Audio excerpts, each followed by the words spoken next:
Hello class 10, welcome to Navi education. आज मैं लेके आई हूँ आपके इंग्लिश प्रोज की बहुत ही इंटरेस्टिंग पोइम है, वो है a tiger in the zoo by Leslie Norris.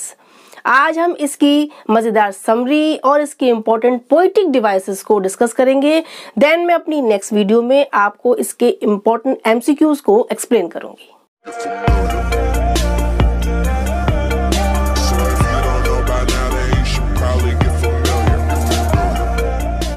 आज हमारी पोइम है a tiger in the zoo by Leslie Norris. उन्होंने इस पोइम में टाइगर की जू लाइफ और उसकी जंगल लाइफ दोनों के बीच में कंट्रास्ट को शो किया। यहाँ टाइगर से मतलब किसी भी एनिमल से है। उनका कहना यह है कि एनिमल्स का नेचुरल हैबिटेट क्या होता है? जंगल। ठीक है, उनको आप बंद रखोगे, किसी जू में रखोगे, किसी केज में रखोगे, तो ये क्या है? ये ह्यूमन क्रुएल्टी को शो करता है। और इस पोएम में उन्होंने टाइगर की इसी पुअर कंडीशन को, इसी वोफुल कंडीशन को शो किया है। फर्स्टली हम पोएम की लाइंस को रीड करते हैं, देन हम स्टेंजा वाइज इसकी समरी देखेंगे, जिससे हमारी समरी के साथ साथ एक्सप्लेनेशन भी क्लियर हो जाएगी। He stalks in his vivid strips the few steps of his cage on pads of velvet quite on his quiet ridge. He should be lurking in shadow, sliding through long grass near the water hole where plump deer pass. He should be snarling around houses at the jungle's edge, baring his white fangs, his claws, terrorizing the village. But he locked in a concrete cell, his strength behind bars, stalking the length of his cage, ignoring visitors. He hears the last voice at night, the patrolling cars, and stares with his brilliant eyes at the brilliant stars. इसका first stanza आपका है, he stalks in his vivid stripes the few steps of his cage on pads of velvet quite in his quiet rage. इस poem में कवि कहता है कि वो इसमें टाइगर की बहुत ही दयनीय स्थिति को शो करता है। वो कहता है कि टाइगर जो जू में है, जो अपने केज में बंद है, उसकी बॉडी पर बहुत ही विविड माने बहुत ही ब्राइट और क्लियर स्ट्रिप्स हैं, धारियां होती हैं, लाइंस होती हैं, जिसमें कि वो उसी लाइंस के साथ, उन्हीं धारियों के साथ वो उस जंगल में चारों तरफ घूमता रहता है। वो उस केज में बहुत ही कम स्टेप्स ले पाता है, यानी कि केज की जो प्लेस होती है, स्पेस होती है, बहुत ही लिमिटेड होती है, जिसमें वो बहुत ही कम स्टेप्स ले पाता है, यानी कि बस उतने ही एरिया में वो घूमता रहता है। और on pads of velvet quite, यानी कि उसके जो पैर के पंजे हैं वो इतने सॉफ्ट होते हैं जैसे कि वेलवेट, यानी मखमल के पैड्स की तरीके से उसके पंजे होते हैं, इतने सॉफ्ट होते हैं। इसीलिए जब वो उसमें राउंड राउंड घूमता है या उसमें चलता है तो उसके पैरों से जरा भी आवाज नहीं आती है, बिल्कुल भी शोर नहीं होता है। बहुत क्वाइटली वो उस केज में घूमता रहता है, दौड़ता रहता है, लेकिन जरा भी शोर नहीं करता है। लेकिन वो कैसा होता है? बहुत गुस्से में होता है। गुस्से में होते हुए भी बहुत शांत तरीके से वो अपने उस केज में घूमता रहता है। देन पोइट कहते हैं he should be lurking in shadow, sliding through long grass near the water hole where plump deer पास।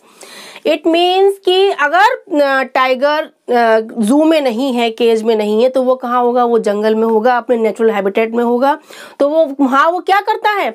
वो जो शेडोज होती हैं, जो पेड़ की या झाड़ियों की शेडो होती हैं, उनमें जाके वो छुप जाता है। कहाँ पर? वाटर बॉडीज के पास, यानी रिवर्स हैं, लेक्स हैं, पॉन्ड्स हैं, जो भी हैं जंगल में आसपास, वहां जाके वो उनकी शेडोज में छुप जाता है।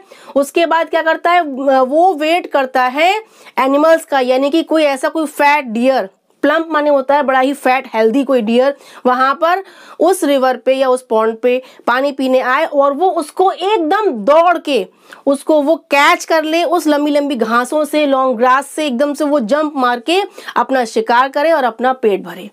इस तरीके से वो जंगल में अपना शिकार करता है और अपनी लाइफ को एंजॉय करता है। देन पोइट कहते हैं he should be snarling around houses at the jungle's edge, baring his white fangs, his claws, terrorising the village. यानी कि वो जो टाइगर होता है वो केवल जंगल में नहीं रहता है, जंगल के आसपास जो विलेज होते हैं, जो गांव होते हैं, जो घर बने होते हैं, वहां पर वो जंगल के एज पर, जंगल के एज यानी कि जहां जंगल खत्म होता है और विलेज शुरू होती है, वहां भी वो उस जंगल के एज पे जाकर भी वहां घूमता फिरता है, बैठता है और वहां पर खूब तेजी से दहाड़ता है, यानी कि रोरिंग करता है, ताकि वहां पर जो गांव के लोग हैं वो उससे डरें, उनको एहसास हो कि जंगल का राजा कौन है, टाइगर है। इस तरीके से वो बड़ा ही दहाड़कर अपने होने का एहसास दिलाता है। देन वो कहते हैं bearing his white fangs his claws terrorising the village, यानी कि वो दहाड़ता है, जब रोर करता है तो वो अपने सफेद दांतों को, अपने जबड़ों को दिखाता है और इतनी तेज दहाड़ता है ताकि वो विलेज के लोगों को टेरराइज कर सके, उनको डरा सके।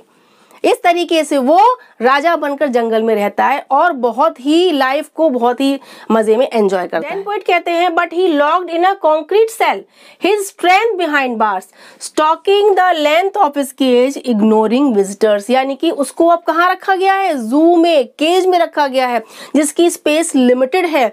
उसकी कंक्रीट की, सीमेंट की, ईंटों की जो सेल है उसमें उसको लॉक कर दिया गया, उसकी स्ट्रेंथ को भी लॉक कर दिया गया है।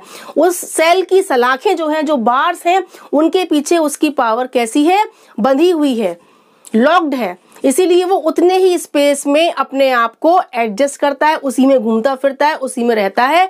लेकिन वो क्या करता है, वो उस केज की जो लेंथ है, जो स्पेस है, उतने में ही वो दौड़ता है, भागता है, लेकिन उसे पता है कि वो शिकार नहीं कर सकता। इसलिए जो विजिटर्स उसको देखने आते हैं उनको वो इग्नोर करता है। वो ये जानता है कि वो इनका शिकार, इन पे हमला नहीं कर सकता, इसीलिए वो उनको इग्नोर करता है। एट लास्ट पोएट कहते हैं he hears the last voice at night, the patrolling cars and stares with his brilliant eyes at the blind stars, यानी कि टाइगर फुल डे उस केज की लिमिटेड स्पेस में दौड़ता भागता रहता है, लेकिन रात में वो क्या सुनता है, पेट्रोलिंग कार्स जो होती हैं, जो गश्त लगाने वाली जो कार्स होती हैं, उनकी वॉइस को वो रात में सुनता है और सुनने के साथ साथ वो उन पे ध्यान नहीं देता है। वो सीधे आकाश में जो ब्राइट स्टार्स हैं, चमकते हुए तारे हैं, उनको केवल वो अपनी ब्रिलियंट आंखों से, अपनी शाइनिंग आंखों से उनको देखता है, घूरता है, क्योंकि टाइगर को पता है कि वो उन स्टार्स को देखने के अलावा, घूरने के अलावा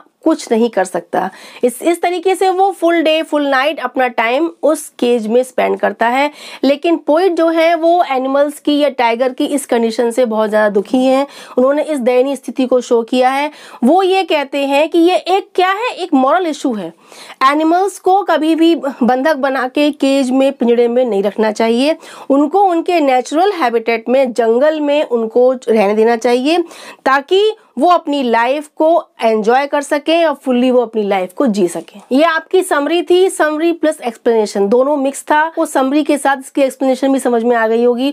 चलिए अब इसके पोएटिक डिवाइसेस को एक्सप्लेन करते हैं। फर्स्ट हमारा है राइम स्कीम। अब हम हर स्टैंजा की राइम स्कीम देखेंगे। देखिए, स्ट्रिप्स, केज, क्वाइट, रेज। अब स्ट्रिप्स आपका ए आ जाएगा, ठीक है। राइम स्कीम पहले हम ए लिखेंगे, ठीक है। देन केज, स्ट्रिप्स और केज डिफरेंट है, यानी यहाँ पर हम लगा देंगे बी, ओके। देन थर्ड है क्वाइट, ये आपका डिफरेंट है, देन हमारा यहाँ पर हो गया सी। देन रेज, केज और रेज आपका राइम कर रहा है, तो केज का बी है तो हम यहाँ पर बी राइम स्कीम लिखेंगे। तो हमारी फर्स्ट स्टेंजा की राइम स्कीम क्या हुई, फर्स्ट स्टेंजा की राइम स्कीम हुई A B C B, A B C B, okay. अब हम सेकंड स्टेंजा की राइम स्कीम देखेंगे। Shadow, grass, hole, pass. Shadow हमारा फर्स्ट डिफरेंट है वर्ड, ए, शैडो किसी से राइम नहीं कर रहा है। Grass, B, okay. होल, ये भी राइम नहीं कर रहा है, सी। देन पास, अब हमारा पास ग्रास से राइम कर रहा है, देन ग्रास की हमारा बी है राइम स्कीम, तो हम यहाँ पर बी लिख देंगे। तो हमारा क्या हुआ, ए बी सी बी, ठीक है। सेकंड स्टेंजा की भी राइम स्कीम क्या हुई, ए बी सी बी, क्योंकि हमारा बी और बी इसलिए दिया, ग्रास और पास राइम कर रहा है, बट शैडो और होल राइम नहीं कर रहा है, ओके। देन थर्ड स्टेंजा क्या है, हाउसेस, एज, क्लोज, विलेज। अब हाउसेस, उसको हम ए देंगे, एज डिफरेंट है, बी देंगे, ओके। क्लोज, ये भी डिफरेंट है, यहाँ सी देंगे, बट विलेज, एज और विलेज दोनों सेम साउंड दे रहे, राइम कर रहे हैं, देन इसको भी हम बी लिखेंगे, यानी ए बी सी बी, यही सेम इसकी भी राइम स्कीम है, ओके। देन हम देखते हैं fourth stanza, cell, bars, cage, visitors. अब देखिए, सेल किसी से राइम नहीं कर रहा है, देन हमने ए दे दिया। बार्स सेल से राइम नहीं कर रहा है, देन बी। केज, सेल और बार किसी से राइम नहीं कर रहा है, देन सी। और विजिटर्स भी सेल से, बार से, केज से किसी से राइम नहीं कर रहा है, देन हम दे देंगे डी, ओके, तो हमारी फोर्थ स्टेंजा की राइम स्कीम हुई ABCD। Okay, next and last देखिए, फोर्थ स्टेंजा है नाइट, कार्स, आइज, स्टार्स। अब नाइट हमारा फर्स्ट डिफरेंट है A, कार्स नाइट से राइम नहीं कर रहा है, देन हम B, आइज कार्स और नाइट से राइम नहीं कर रही है, देन C। अब स्टार्स और कार्स राइम कर रहे हैं, कार्स स्टार्स सेम साउंड दे रहे हैं, तो कार्स का B है तो स्टार्स का भी B हो जाएगा। देन हमारी फिफ्थ स्टेंजा की राइम स्कीम हुई ABCB। ओके, अब हमारे से 5 स्टेंजाज हैं, केवल 4th स्टेंजा की राइम स्कीम डिफरेंट है ABCD, क्योंकि हर लाइन का लास्ट वर्ड किसी से राइम नहीं कर रहा है, सो हमने उनको दिया है ABCD। लेकिन जो आपके 4 स्टेंजाज हैं उनकी सेम राइम स्कीम है ABCB। अब सेकंड हमारा है पर्सोनिफिकेशन यानी कि मानवीकरण। इस पोएम में पोइट ने टाइगर को पर्सोनिफाइड किया है। उसको देखिए पूरी पोएम में ही एज अ ही शो किया है ना, as a human being show किया है।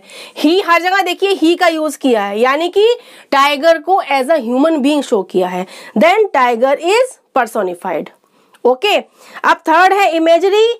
पोएट ने पूरी पोएम में टाइगर की लाइफ का, जू लाइफ और जंगल लाइफ का इमेजिनेशन क्रिएट किया है।